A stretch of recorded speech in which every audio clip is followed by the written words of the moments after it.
Počuj, stále mi vrta hlavou, ako sme sa minule bavili o tej segregácii, že koľko škôl sa to tak týka?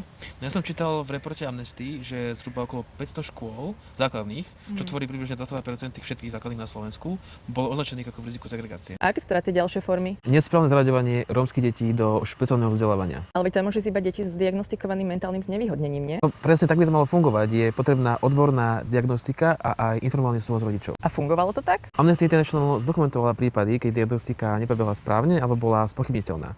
Upozorňovala aj na situácie, keď rodičia nedostali dostatok informácií na slobodné rozhodnutie. A ako je to možné? Veľkú úlohu zohrávalo viacero faktorov. Slovenčina ako druhý jazyk, sociálne znevýhodnenie, generačná chudoba a testovanie, ktoré nezohľadňovalo rozdielne životné skúsenosti detí. Čo to potom pre tie deti znamená? Že často dostali vzdelanie, ktoré im neskôr výrazne obmedzilo možnosti pokračovať v ďalšom štúdiu a aj na trhu práce. Ale veď dnes je predsa segregácia zákonom zakázaná. No je zakázaná. Slovensko prijalo zákaz segregácie vo vzdelávaní a vytvorilo aj systém monitorovania rizika segregácie. Tak prečo potom ten problém stále existuje? Lebo zákon je len začiatok, pretože segregácia tu bola a vznikala 10 ročia.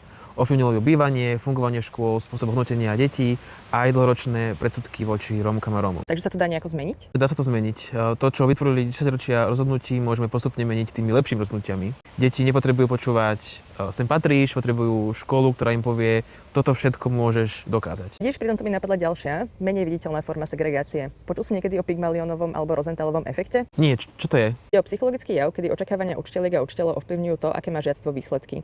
Keď máme voči dieťaťu nejaké predsudky alebo automaticky od neho očakávame menej, tak mu dávame menej ťažké úlohy, menej podpory, menej povzbudenia a tým pádom dieťa v nejakom momente uverí, že jednoducho naviac nemá. Takže nie len o to, kde dieťa sedí. Presne, segregácia nie je iba o stenách medzi triedami, ale ide aj o to, ako k deťom pristupujeme. Podporte prácu Amnesty, aby bolo